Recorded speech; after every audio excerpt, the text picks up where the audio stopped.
Gotcha. All right, you're rolling. Cool.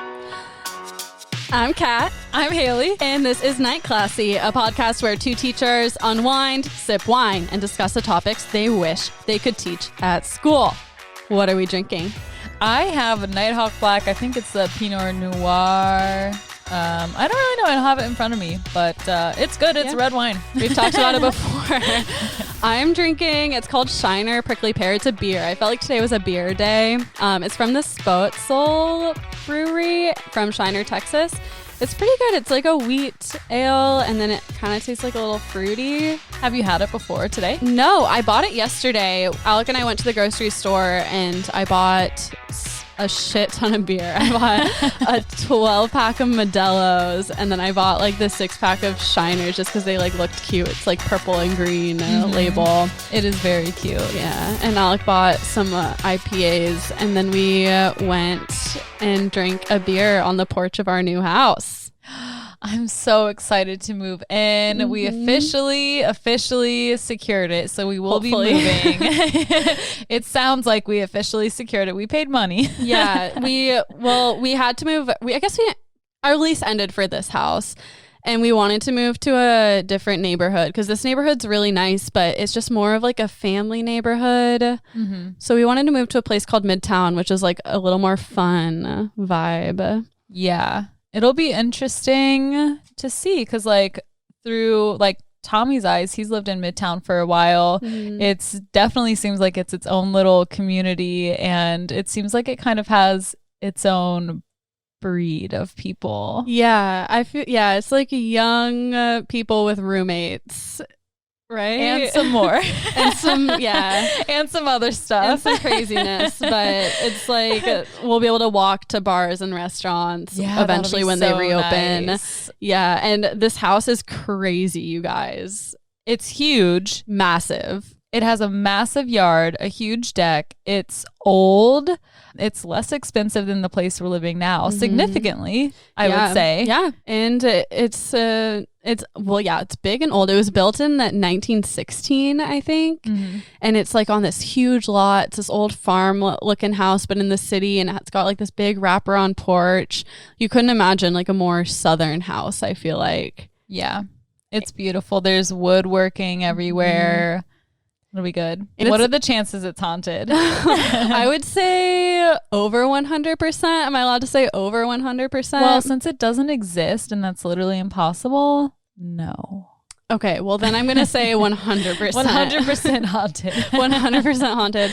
It's so crazy. It's like just has all this like old woodwork and custom glasswork, and like you just feels haunted. It has an energy. I wouldn't say a bad energy. No, not at all. I feel very good in that house, and it feels nostalgic. Yeah.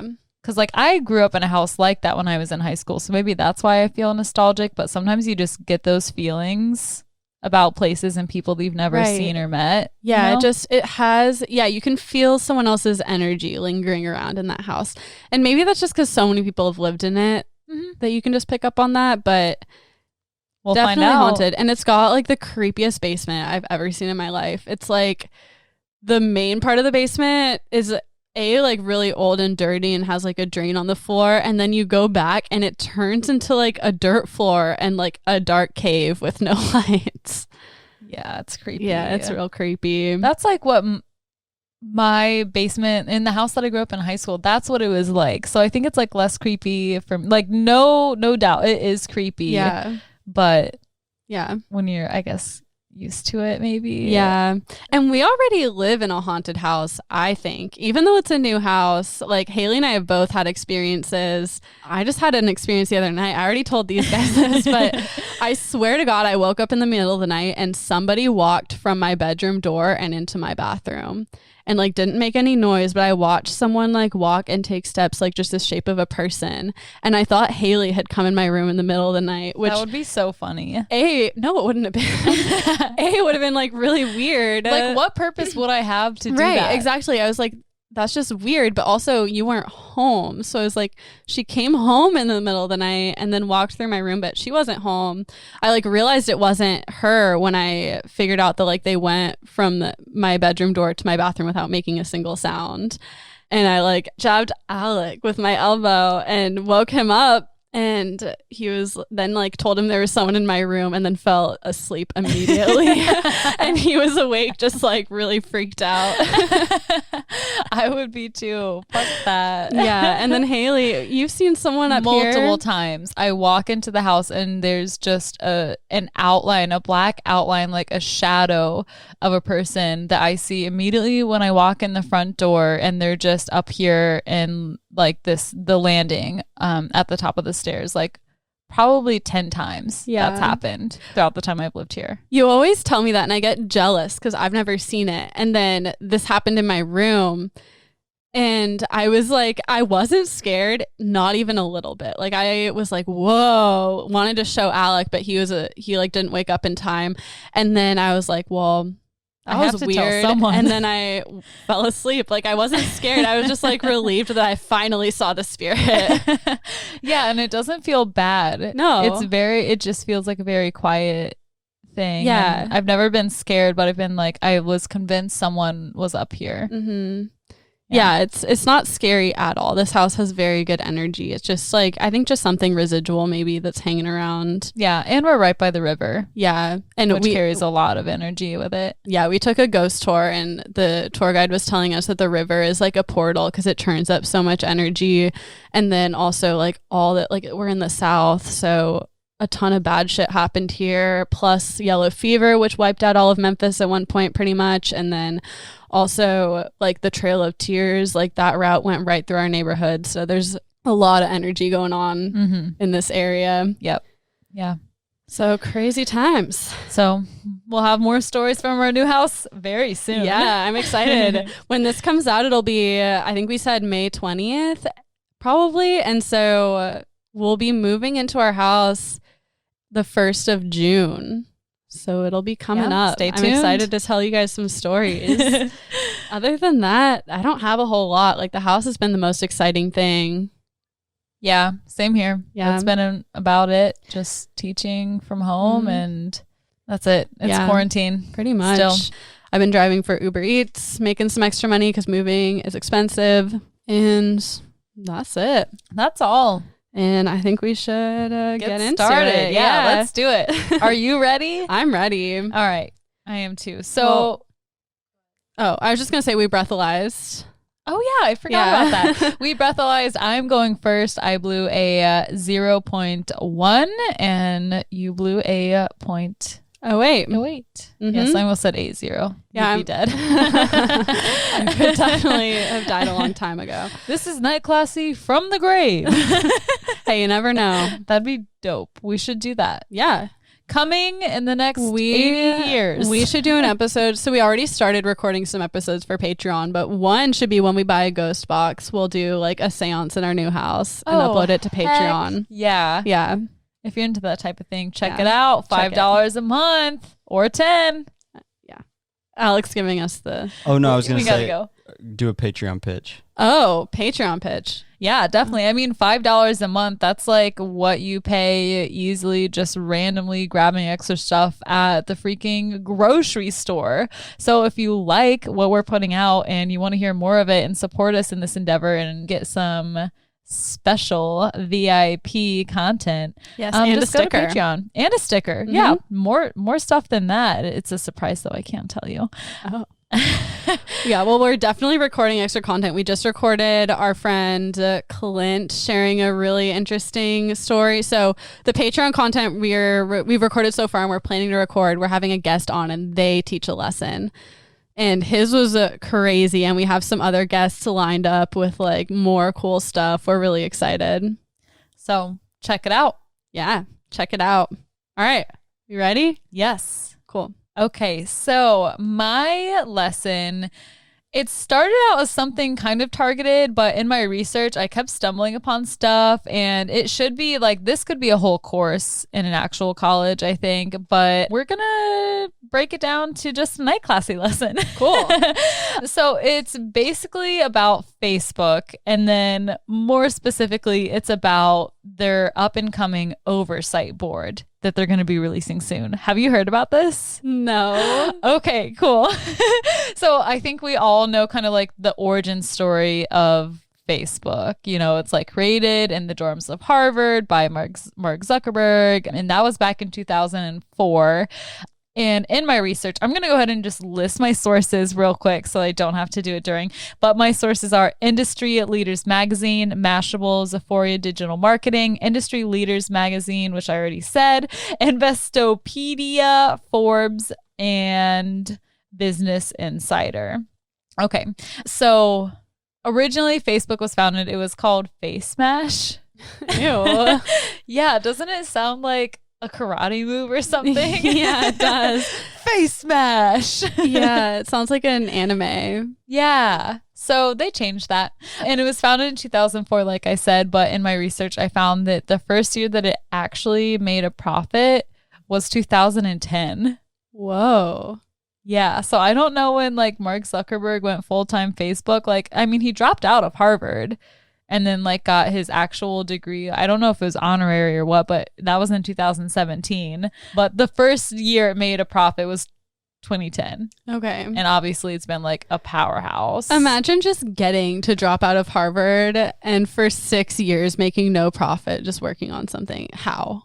I wonder, probably loans. He was probably paying himself through loans. He was making tons of money.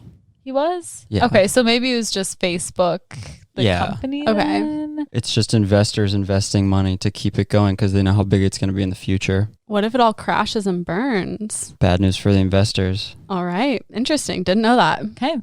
Well, thank you, Alec, for that. So smart.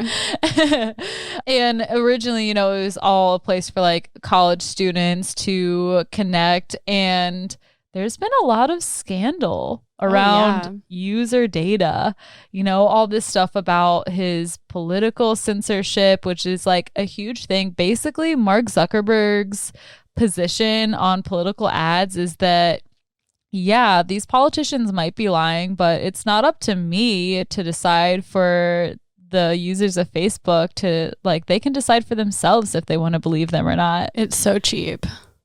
Yeah. Yeah. So he's just trying to make as much money as he possibly can. And then, of course, there's more specifically within this political censorship, there's, you know, Cambridge Analytica's access to all that private data that they used to influence the 2016 election. And they also, I'm sure as we all know, they're selling our data to banks. For sure. And they can drive online sales just using that. Yeah. So I just want to start off with some fun facts. Follow our Facebook page. Yeah, follow that classy Facebook. We're gonna have to post some stuff on there. Do we Eventually? post? Yeah, We post. I post every time we release an episode. That's about it. yeah. That's like what the Twitter is too. Yeah. So if you want to follow our Facebook page and post on it, go for it. Tell us how good we are and how much you like us. Don't post anything mean. Yeah, nice things only. Yeah. So I'm going to start with just some quick fun facts. According to Mashable, so the very first like homepage for Facebook featured Al Pacino's face on it. Really? Yeah. And it was like digitized, and that was like up until 2007. So for like 3 years it had Al Pacino's face on it and it was digitized. And then in his book, it's called The Facebook Effect by David Kirkpatrick. He explained that he explained to readers that they called it like the mystery man, but then he revealed that it was Al Pacino. And then one of their friends in college, a friend and peer of Mark Zuckerberg, had like created that to be like the first thing you see on their homepage. Okay. And it just looks like a random guy, but it's Al Pacino. And he gave like no other explanation other than that. Maybe they just liked Al Pacino. Maybe. Must be an inside joke. Maybe right? it's like a foreshadowing. They're like, we're gonna launder money. Yeah. And then Haley Madden's gonna create a night classy episode. Yeah. Haley Madden's going to expose Facebook right now. I'm a freaking detective. You guys don't even know. Next fun fact. Are you ready? Yeah. How many Facebook friends would you say you have? Probably like 900. Okay. The average Facebook user has 155 friends. I think mine's so high because in middle school I added anyone in high school. Yeah, it was like the cool thing like to do. have a bunch of people. Why is that? Like, it's all about numbers and the way it looks, right? Like, it's not even actual popularity. I think, right. I think it was like how having a lot of followers on Instagram is cool now. Like, you just looked popular, even though like it was random like spam accounts from other countries. I remember posting things like from the bus on my smartphone that is like a freaking dinosaur now, being like, I'm so bored, and then like colon like slash like the face, or like posting like Cobra Starship lyrics. Yeah. Forever Young. Yeah. I literally posted that, Forever Young, something like with a photo, and that was the caption. My grandpa commented like, oh, you think you wish that now, just wait, it only gets worse. I would do that too. I'd post like really like fucked up song lyrics, and then my grandma would comment and be like, are you okay? I'm like, no grandma, it's a song, you don't understand. Yeah, you don't even get me. Yeah. I remember posting something about being like, did you guys know that a G6 is a jet? Like like fly like a G6. Yeah. And it got a lot of engagement. Like, really? It was like my highest liked post, and there were so many comments because so many people Does it come up in your know. memories? Yes. You should repost it next time. I should. So yeah, me and all my Facebook friends going hard back in the day. And then I have some like digital marketing stuff that would be interesting, like for even us to use for our Facebook content. The average Facebook visit is 20 minutes long each time. So every time you log into Facebook, like the typical person spends 20 minutes each time they open the app or the website. The highest traffic is between 1 and 3 p.m. So people are like, oh, I'm so close to being done with work. Let me just check Facebook. Makes sense. And then Thursdays and Fridays are significantly higher for engagement than all the other days by 18%. Wow. Yeah. Take a wild guess. How many active users worldwide do you think there are on Facebook? 7 million. So the whole world is... That's 7 billion. Oh, 7 billion. Oh, sorry. I thought you said billion. No. You were close. It's 2.5 billion. I was not close. Yeah, 2.5 billion monthly active users worldwide. Okay, wow. So it's like a lot of people. And when you think about the influence that Facebook could have, especially when they put out like the ads, because they selectively choose which ads they put where. Oh yeah, I send out night classy ads every week, and I choose the demographics, the interests, and like all the people I want our ads to target. Isn't that so cool that you can do that? Yeah. But also a little creepy. It's really fun because every week I like target different interests, and then I see which ones get us the most like follows and listens. It's pretty fun. Which one has had like the highest? The highest turnaround is when I put in all the sororities. And then we get a lot of engagement because our cool. target demographic is women in their early 20s. Yeah. Yeah. That's us. Mhm. Most relatable. All you need to say is wine, and they're Yeah. in. Slap the bag. I want to talk a little bit about how Facebook has become a powerhouse. And they have bought a lot of companies, way more than I expected. They have like 8 or 10 companies now that are underneath them, but like the main two are Instagram and WhatsApp. I didn't know WhatsApp was owned by Facebook. Me either. So I'll start with WhatsApp. They bought WhatsApp in 2014 for $19 billion. Wow. And this is a free app. Yeah. And are there even ads on WhatsApp? No. I didn't think so. And I'll tell you how they make money. Okay. Selling people's conversations? Kind of. Okay. Yeah, kind of. So if you don't know what WhatsApp is, it allows users to message and call globally. So most of their users are not in the US. And even like industry leaders, when I did my research, they were like, we're not like really sure how they make money. And I was like, that's sketchy. Yeah.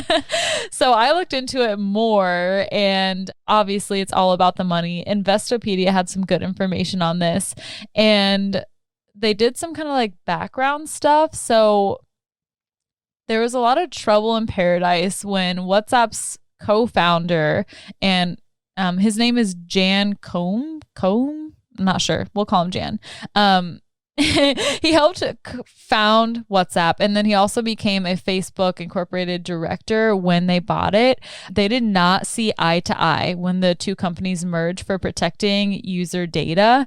And a little background on Jan, he grew up in the Soviet Union in the 80s when surveillance was like woven into basically everything they did. So he was super protective over his users' data and, you know, really appreciated the safety and right to have free speech. And so they did not see eye to eye because they wanted to sell user information and data. And so he ended up just leaving the company. Wow. Completely. Like, I don't even want to know how much he was getting paid. And he would, like, instead of just changing his values, right, he completely left. Yeah, it must have been so harmful that he was like, when shit hits the fan, I don't want to be part of it. Yeah. Damn. So that's WhatsApp. And then, of course, they own Instagram now. That was purchased in 2012 for $1 billion. And now it's worth $100 billion. And that is the main source of income for Facebook as a company. Is Instagram? Yeah.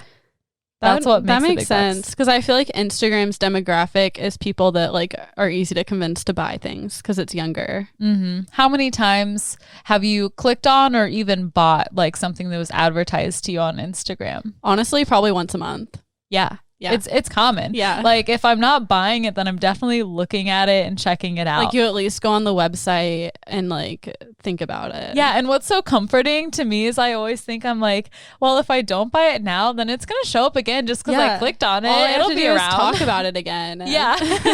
But like, what was that thing, that head wrap or what did I want it? And then it's like right there. Yeah.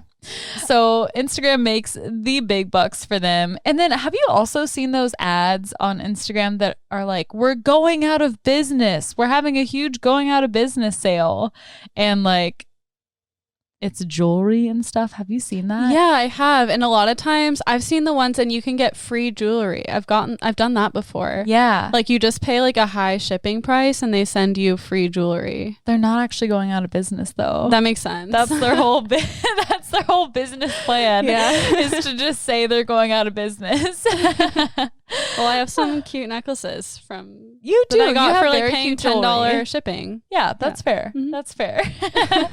So Facebook has a widespread net. And there's also something I found within my research about Facebook and COVID-19 posts. A ton of conspiracy theories are bubbling up because a ton of posts in relation to COVID-19 are being blocked on Facebook or just not being allowed to be posted. Like factual posts, spammy posts, support posts about people like, hey, we're having like a box food drive or canned food drive, all of it. Weird. Like this is a widespread thing. And basically like Facebook is trying to fight misinformation by targeting these like spam type things. Like they've specifically blocked things like from BuzzFeed and Medium, but they've also blocked content from The Independent and New York Post. And it's like, are they blocking based on keywords or blocking those media outlets specifically? they haven't really said. I think it's just key words because it's all like coronavirus stuff. Do you think they don't want that stuff on there because like if you go on Facebook and see a bunch of stuff that makes you like paranoid and upset, you won't go on Facebook as much? I don't know what the motivation is. Yeah. One Facebook user said, and I quote, "Facebook is going hard on information control. I guess Facebook wants us all to be misinformed and die." Okay. That it seems dumb to me because Facebook makes a living by you being alive and using their app. And then Guy Rosen, he's a Facebook executive, tweeted, which is funny to me. He didn't even use Facebook, but he tweeted that basically it was just a bug that they needed to fix and that they were like, we're on it. But then they were taking down posts that, like I said, they weren't just news articles. Someone complained about a community flyer asking for like emergency donations to be made because, like, you know, it's very a dire situation in a lot of places. And they had taken that down, or it wasn't even allowed to be posted. But then they said that they fixed the bug and they were going to restore the posts that had been blocked, but many of them have not been unblocked at all. I feel like that could also partly be because they don't have as many employees right now. Yeah. Like so a couple of our night classy posts have gotten blocked for no reason, and then you report it, and then it takes like where it would normally take like under 24 hours for them to repost it takes like 3 or 4 days. Yeah, that's true. It could just be a product of the times. Which actually brings me to the whole thing that got me started on this mini lesson that ended up being overarching Facebook, but it's all about the Facebook Oversight Board.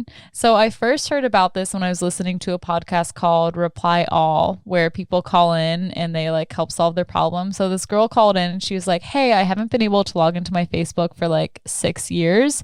And I really like one of my friends died and I really just want to see the messages between me and that person. But I've contacted Facebook multiple times. They've said that they would help me and get me back in, and nothing has happened. I can't seem to get anywhere, get a contact, or get a response from anyone at Facebook. And we're trying to solve that problem for her. And basically this is a common problem across the board. Like a lot of people are having trouble getting like posts blocked and not hearing back from anything, or not knowing why they couldn't post the content that they wanted to post. And so Facebook, starting in 2018, Mark Zuckerberg released a statement talking about a Facebook oversight board. And basically, according to Wired, it's an independent panel with the power to override Facebook's most conscientious decision on controversial content. And so putting it through my eyes, basically it's like a Supreme Court for Facebook where people can take their problems to. And it's about ready to launch like this summer. It's happening.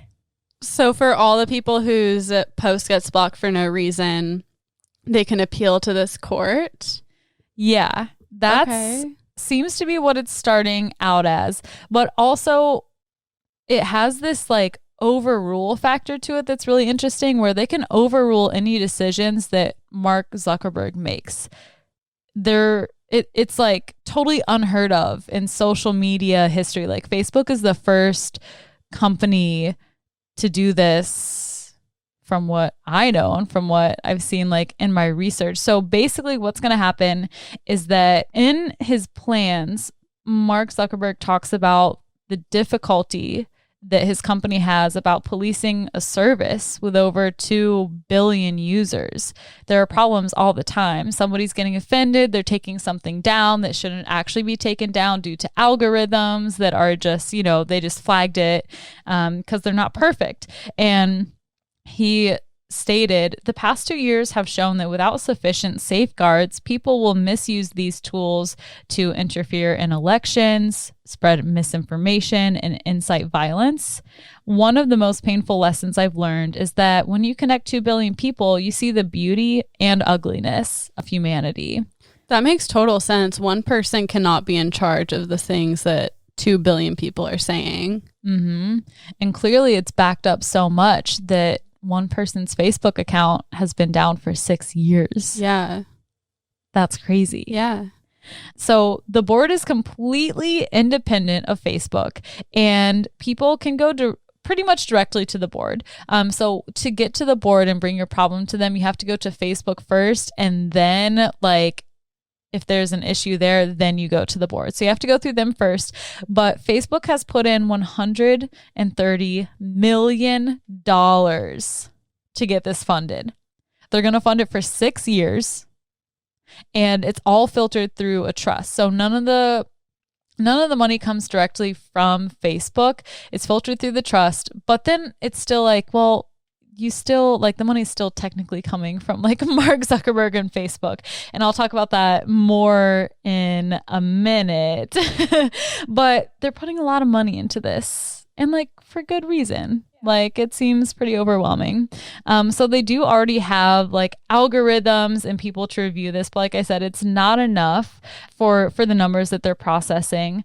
And my whole take when I was doing this is like, this just gives them, like Facebook, an easy way to like point their finger at someone else when people get pissed off. They're like, oh, it wasn't us. Like the board is in charge of this. Yeah. Could see that. So they have not announced all of the board members yet, but they've announced their very first person, who is Thomas Hughes. He's been appointed the director of the board. He was a director for British Human Rights, a group called Article 19, and that was until this January when he transferred over to Facebook.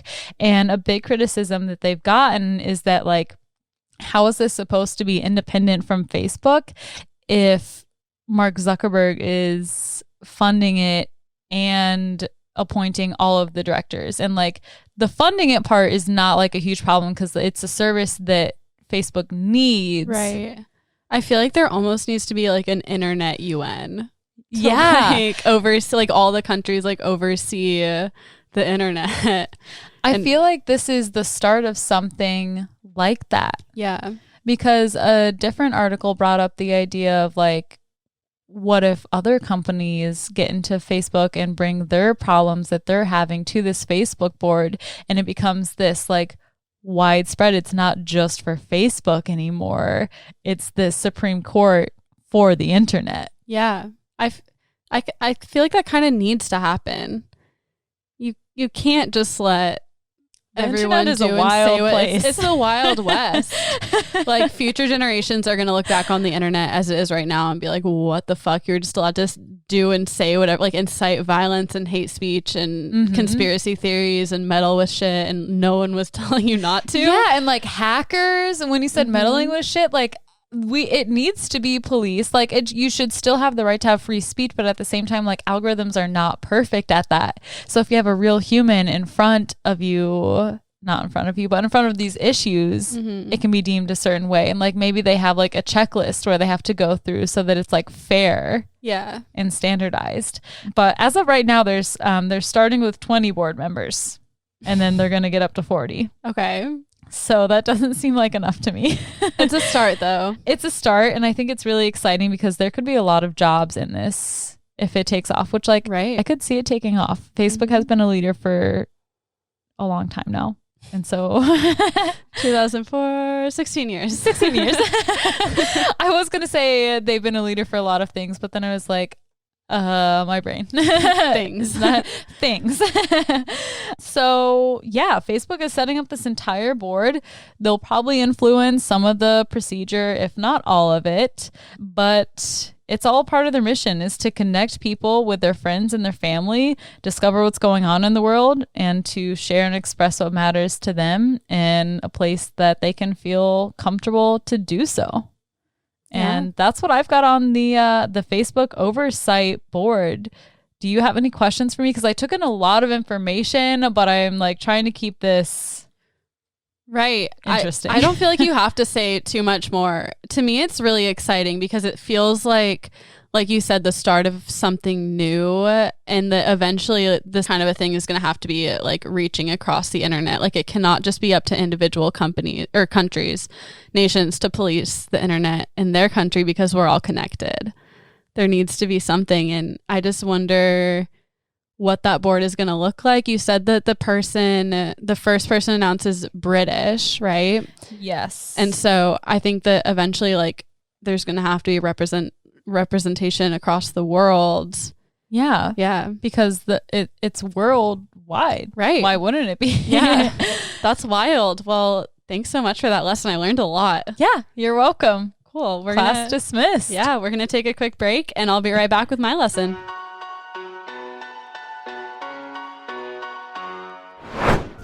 We drink a lot of wine here at Night Classy, but we appreciate alcohol in all forms. So when we heard about Ethyl Ambrosia, a company that delivers gel shots to your door, we were here for it. Ethyl Ambrosia is a female-owned and founded company that offers an elegant twist on the classic Jell-O shot. Ethyl Ambrosia's recipe was formulated by one of the nation's top food scientists to be 100% vegan. So the shot's base is 3 kinds of seaweeds rather than gelatin. As a lifelong vegetarian, I have tried and failed so many times to make Jello shots. For me, they've always just never turned out right. They're always too runny or clumpy, but Ethel Ambrosia has somehow nailed it. And even more, their seaweed base means that these shots don't melt until 130 degrees Fahrenheit, which makes them perfect for a trip to the pool or beach. Now, I'm not vegan, but what got me hooked on these gel shots is their push-up cup.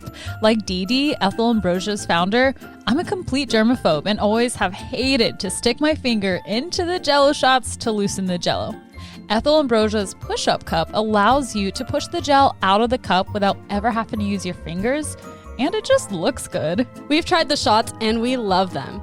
Both of our favorite flavor is rosé, obviously, but they come in all kinds of other amazing flavors, including mojito, citrus punch, and Moscow Mule. Plus, they're 15% alcohol, so they are effective. We love Ethel Ambrosia, and we know you will too. So to order your own box of shots, head to ethelambrosia.com. It's ETHYLAMBROSIA.com and enter the promo code NIGHTCLASSY. All caps, no spaces, Night Classy at checkout for 15% off your order. Haley, has anyone ever been a total dick to you? Oh my gosh, yes. Well, good news. Now with Dicks by Mail, you can anonymously send them a box of candy dicks and politely tell them to eat one. Dicks by Mail sends dick-shaped candy anonymously to your friends, coworkers, grandma, whatever. Their products include gummy dicks, confetti dicks, and very realistic-looking chocolate dicks that come in both milk and white chocolate. Oh my gosh, you know what? I can actually confirm they are very realistic-looking chocolate dicks. My best friend had one sent to her, and she was calling our whole friend group like, did you send this? Did you send this? She sent a picture in the group chat, like, and there are veins. Like, it is very realistic. I went over, ate some of her dick, you know, like best friends do. It's really quality chocolate too.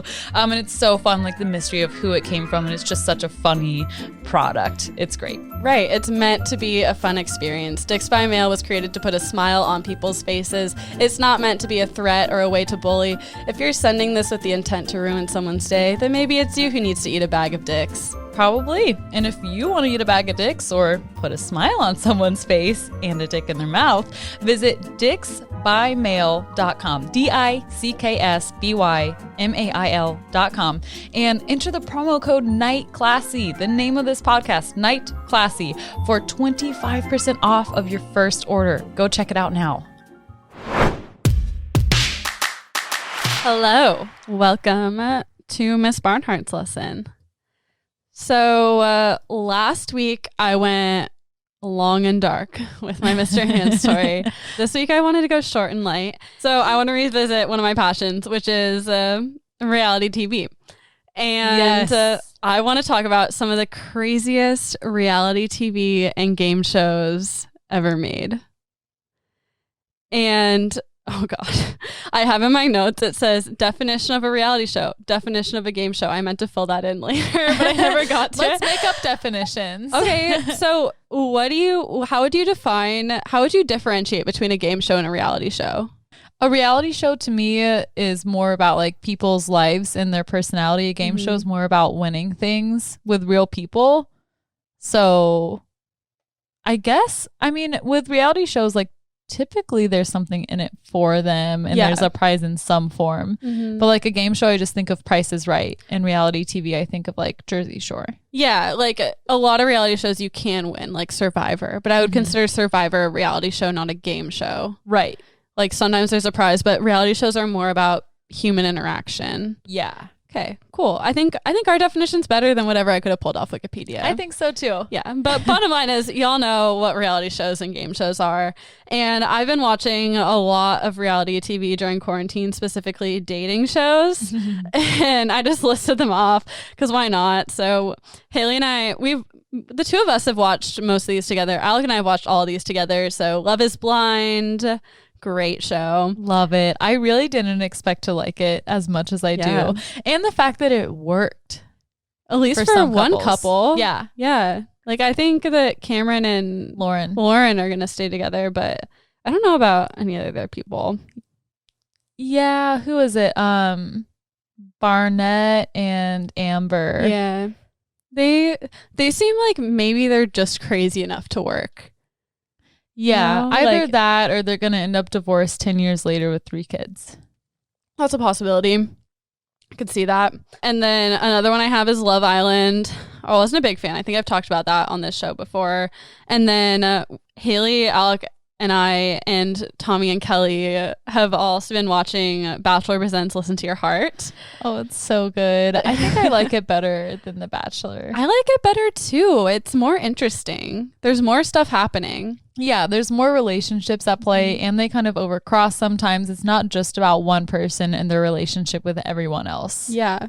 And you get to watch talented singers, which is fun. They're so talented. Yeah, they're actually pretty good. I've been looking on Spotify every single day waiting because the most recent episode, they did like a concert where like all the contestants sang and I kind of liked some of the songs. I want them to be on Spotify. Do you think they will put them on Spotify? I think so. Maybe like a Listen to Your Heart album. Yeah, because the Bachelor franchise has so many podcasts. Like I could see them putting out like a Spotify playlist. Yeah, right? they should. If they don't, that's a missed opportunity. For sure. So that's been really fun. If you're not familiar, it's basically The Bachelor, but The Bachelor in Paradise, kind of like it has like all the guys there and all the girls there and they're all coupled up. And once you form a couple, you have to sing duets together and you get eliminated based on A, how well you sing the duet, and B, if your love seems genuine. Wait, this is Listen to Your Heart. Yeah. You said Love Island. Oh, well, it's in the Love Island format where you have multiple couples. Gotcha. Bachelor in Paradise format. Bachelor in Paradise format. Oh, Too good many l- reality Good shows. Lord. they're all the same, you guys. It's all pretty much the same. Pretty thing. much. But anyway, Same, tune in. same, but different. Same. And then Alec and I just started Married at First Sight. I don't know if I'm crazy about it yet, but basically, have you watched that with us? I watched one episode. The redhead got married to the bald guy. Yeah. Like they have a couples specialist, professional matchmakers.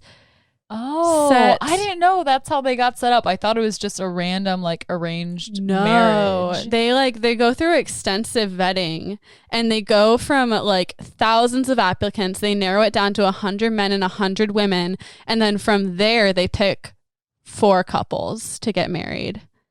And there's like psychologists. One is this professor at UW, my school. And then they have marriage counselors and professional matchmakers set these people up in arranged marriages.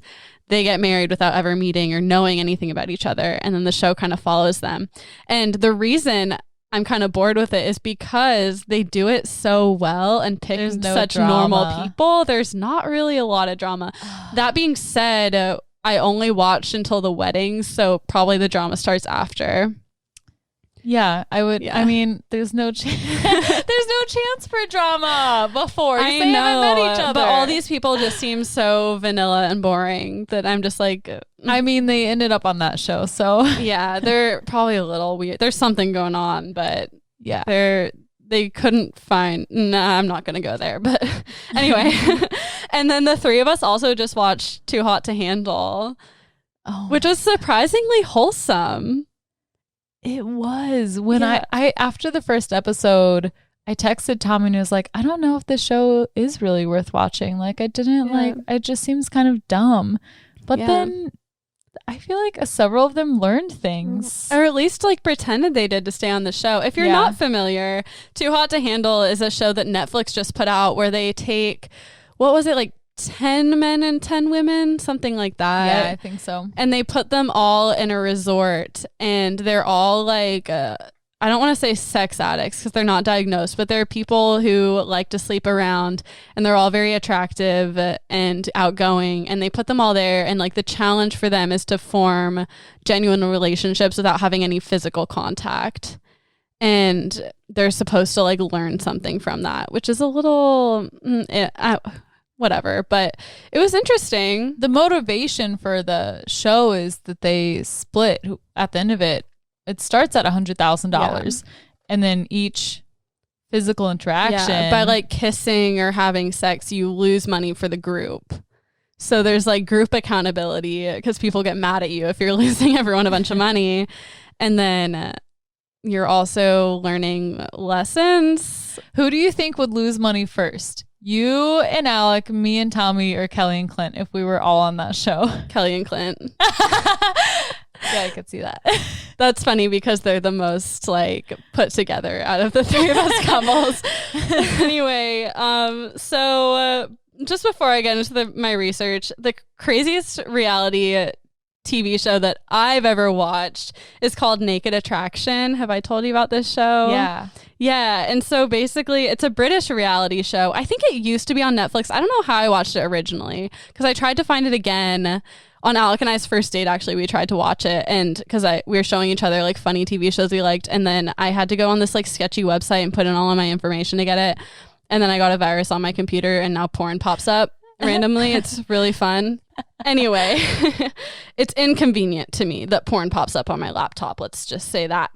Or does it ever pop up at a convenient time? Has it ever? So it's not really porn that pops up, but I get these like fake email pop-ups that say like sexy singles in your area or like kisses. McGee just sent you a message. Oh my gosh, what if you went in and like tried to reply, listen, I've seen your emails. I'm in a committed, happy relationship. Please leave me alone.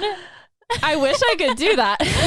But the thing is, it's not a real email. Like if I click on it, I'm sure I'll just get more spam. Yeah. But basically like one fully clothed contestant is like looking for a date and they have to choose between 6 naked people and they're all behind a screen and the screen goes up incrementally. So it'll go up to like their like thighs just below the goodies and they'll like eliminate one person based on how ugly their knees are and then it'll go up to like their belly button and it's a full frontal and you just see everything and then they'll eliminate someone based on everything they're looking at. Their face eventually. So okay, so that's and it like alternates every episode. There's like a man that judges women and then a woman who judges men, and so then they'll eliminate someone based on that. Then it goes up to their neck and they'll see it from the neck down, send someone home, and then they're left with 3 people and the screen goes up and reveals their faces and you can like ask them questions and then you pick one to go on a date with and then you have to come out naked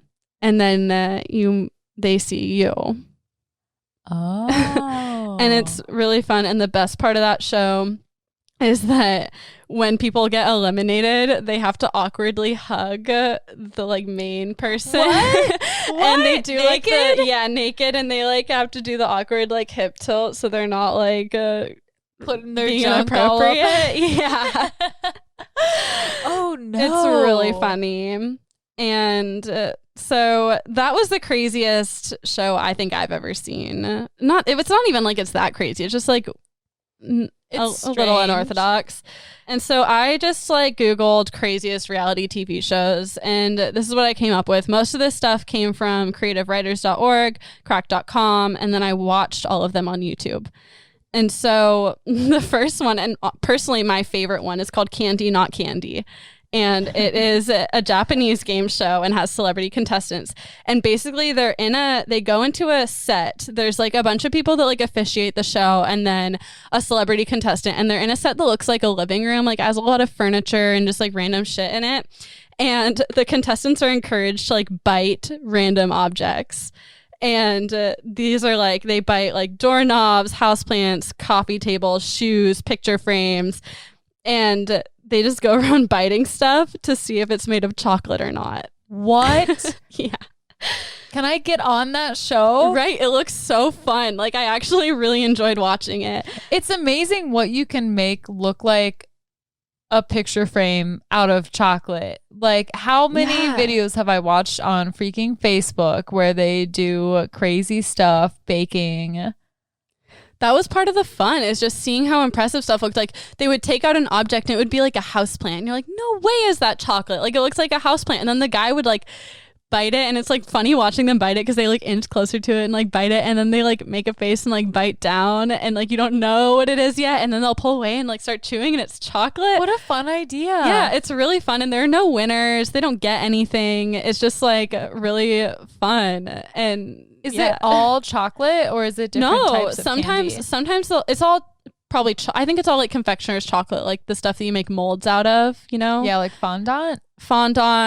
probably a lot of fondant, and then like some of the stuff looked like real chocolate. Like they had like coffee table legs made out of chocolate. Oh my God. Yeah. That is so cool. Yeah, it was really cool. And I liked that one. That's a I'd great watch idea. that. I would go on that. Yeah. One that I would not go on is called The Intercept, and it's a Russian game show. And so Russia struggles with a lot of like really high rates of car theft. And so their idea to discourage car theft was to make a reality show where a person is given keys to like a quote unquote stolen car. And the goal is to drive it around for 35 minutes without getting pulled over by police. And if they and if they make it the 35 minutes, they get to keep the new car. And this was endorsed by the Russian like police department. Like what? It's like training for them. Pretty much. Yeah. They're chased by 3 officers in police cars and a helicopter. And the police thought this was a great idea to like show people how hard it is to get away with stealing a car. Oh my God, that just feeds into it though, because they're wasting their resources and time on these fake calls. And sometimes people win, even though like all the police officers in the show know they're in the show. Like they know they're chasing someone who didn't actually steal a car. Yeah. The person who like stole the car they follow like a specific route, and then they're in a car with a police officer to make sure they follow all the traffic laws. So you can't like speed around and get super dangerous. Yeah. And they're being pursued, and sometimes they win. And this ran from 1998 and then was canceled in the year 2000 because it had the inverse effect, where I don't know if it was encouraging carjackings, but basically like carjackings did not slow down. It didn't discourage any. There was no significant difference found. There wasn't. Yeah. And this is the one show that I couldn't watch. I couldn't find it on YouTube. So I just got sidetracked and watched like Russian dash cam videos for a while, which was also interesting. Never mind. Okay. And then the worst one I watched, Alec watched this one with me. It's called Close Up Sleepy Faces. And this is a Japanese game show. Alec's laughing. And basically there's like this set, and it looks like a dollhouse. Like it's like pastel, colorful. And then women are asleep. Like they're not really asleep, but they're pretending to be asleep on the floor on mats. And there's 6 women in like a 2x3 grid on the floor on these like sleeping mats under white blankets, and they're judged by how cutely they wake up.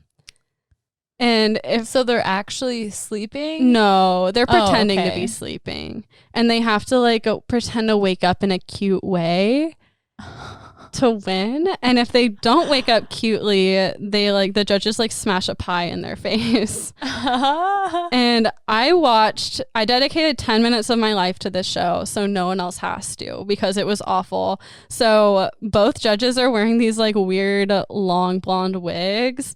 And one of them is they're both men, and one of them is wearing normal clothes, and the other one is dressed in drag. So he's dressed kind of like as a 50s housewife. He's wearing like this red dress and then an apron, and they're posing as the woman's brother and mom.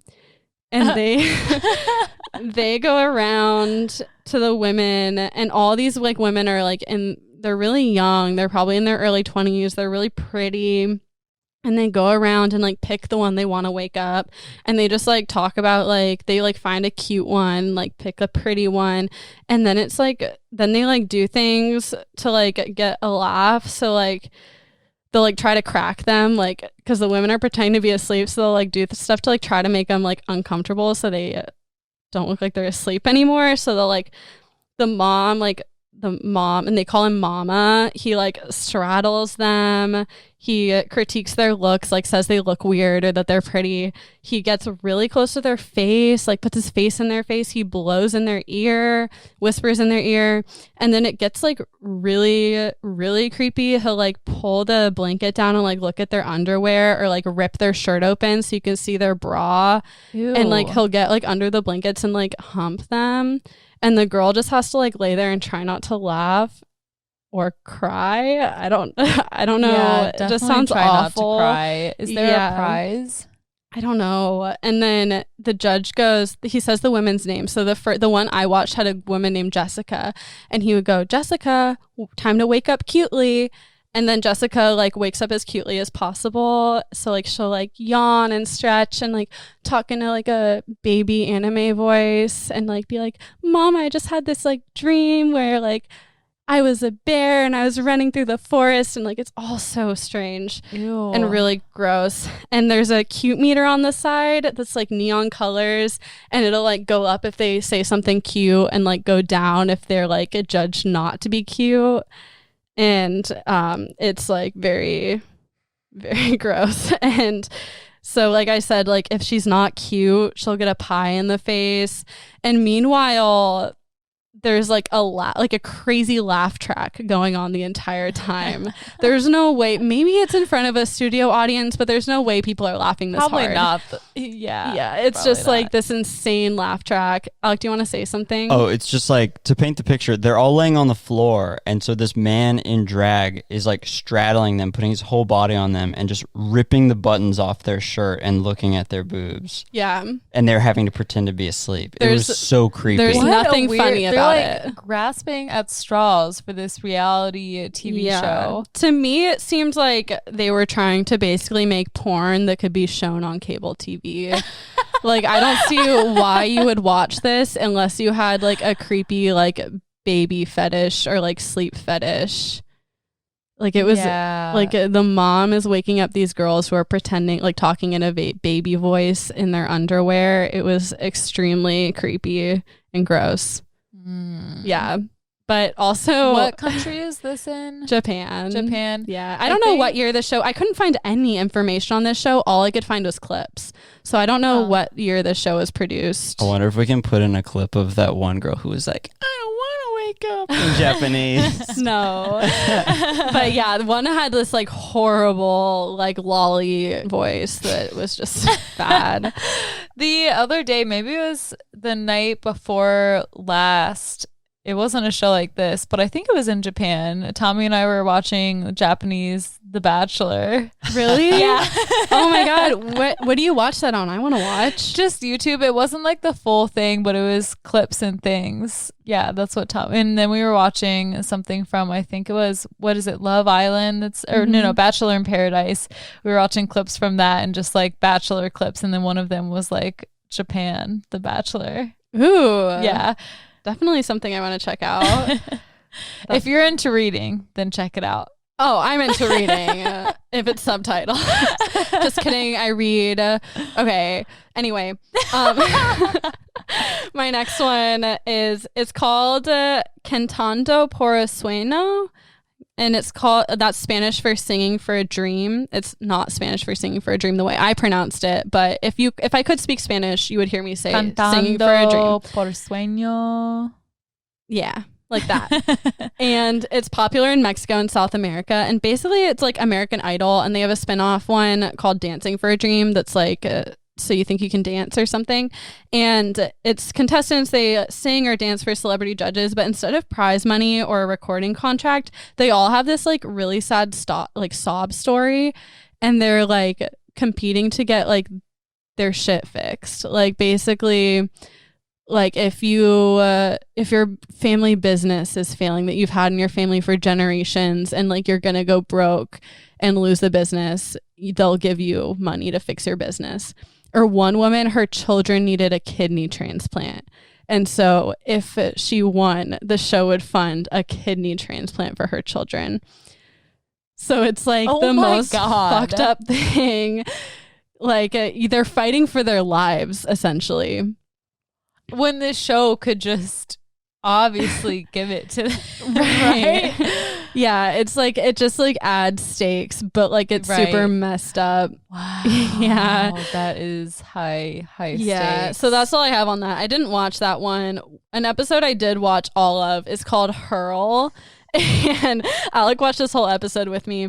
It's a US game show. It premiered in 2008. And basically, so it's described in the beginning, the narrator goes, whoever eats the most and pukes the least wins.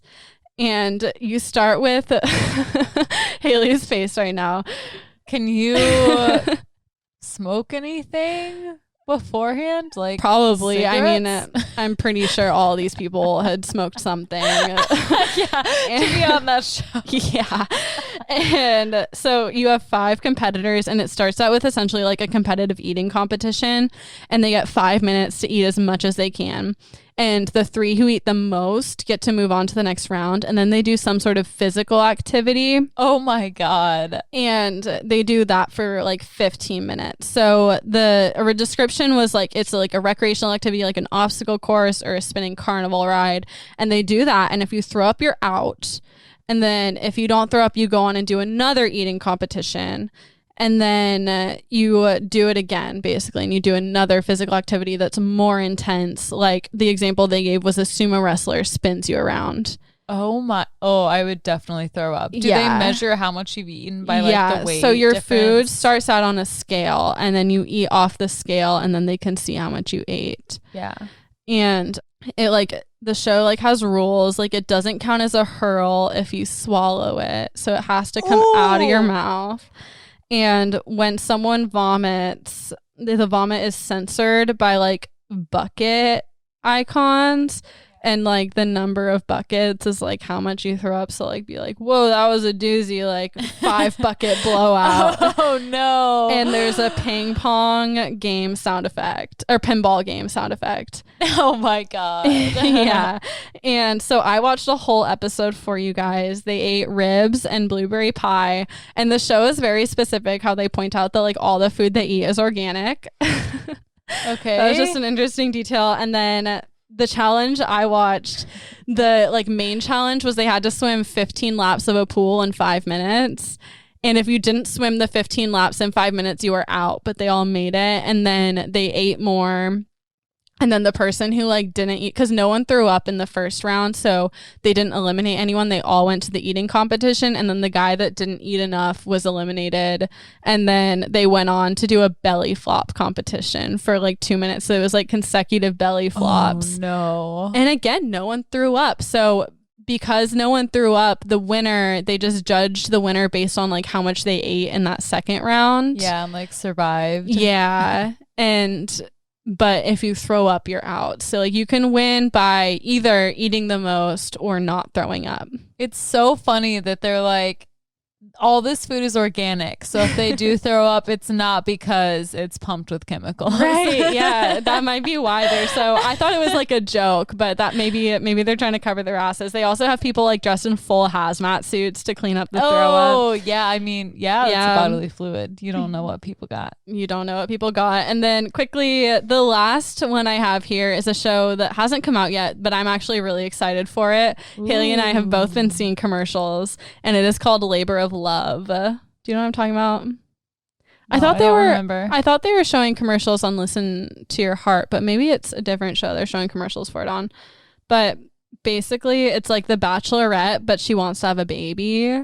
No way. Yeah. Oh, she's trying to find a baby daddy? Yeah. She's trying like stay with him or just. So the show is really at least the trailer is really ambiguous. It comes out on May 21st on Fox if you want to watch. But there's this woman named Christy Katzman. She's a 41-year-old woman. She's beautiful. She's smart. She has a successful career. I'm not sure exactly what she does, but she's been successful in everything but starting a family. And she really wants to settle down and start a family. So there are 15 male contestants who are competing, who are all like ready for fatherhood. They're on the same wavelength as her. I went on and looked at the contestants. They're all around 40, give or take a few years. And they like go through challenges every week to like that are like parental challenges. So it looks like just based on the trailer, like they'll take care of a kitten or like go on like, or they'll like be hooked up to like a machine that induces like labor pains on the guys and see how they deal with it. Those are always such funny videos. So fun.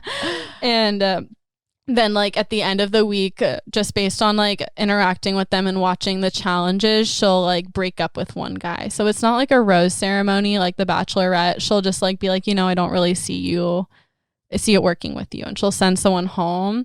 And when I first saw it, I was like, holy shit, like I thought the show was gonna end with like I thought she was looking for a sperm donor, for like IVF or like a co-parent. They don't really make it clear on the show. And so I was like, whoa, this is crazy. Like, she's picking a baby daddy based on a TV show. And that makes it so much more legit.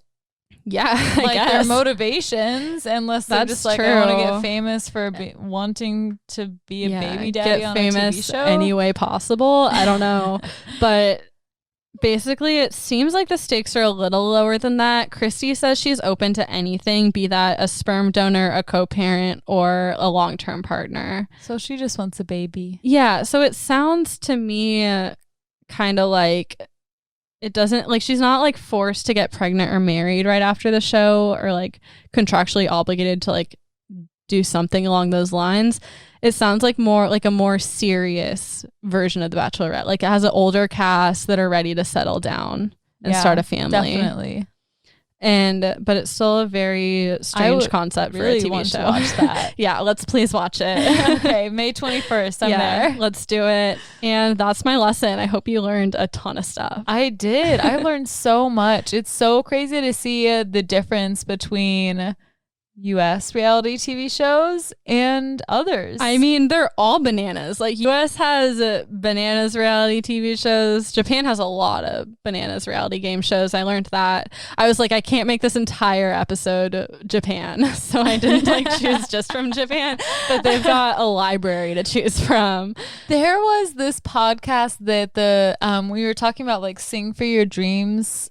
It reminded me of this podcast I listened to where this girl, she was somewhere in South America. Like, she was really struggling and her whole family was struggling, and she had a boyfriend, but to be able to just survive, she was a sex worker. I know exactly what you're talking about. We listened to it together, I think, right? On our way to Nashville. Maybe. Like, she was on this show, like, where you're attached to a lie detector. Yeah. Yeah. And they asked her, like, you get money every time. Yeah, we did. Yeah. It was on our way to Nashville. So, yeah, you answered each question. Each one you passed, you got money. And then it asked her about working as a sex worker or not. And he ended up killing her, didn't he? Yeah, it was something like that. Yeah. What was that podcast? I feel like it was a true crime podcast, like maybe My Favorite Murder or something. Yeah, I think so. But yeah, crazy stuff. Yeah, after the boyfriend was the one who ended up. Yeah, he did. Because he was embarrassed that he was dating a sex worker. Yeah, wild. Well, anyway, that was my lesson. Thanks for sharing. Cool. Well, thanks for listening. 3, 2, 1, class dismissed. Wow.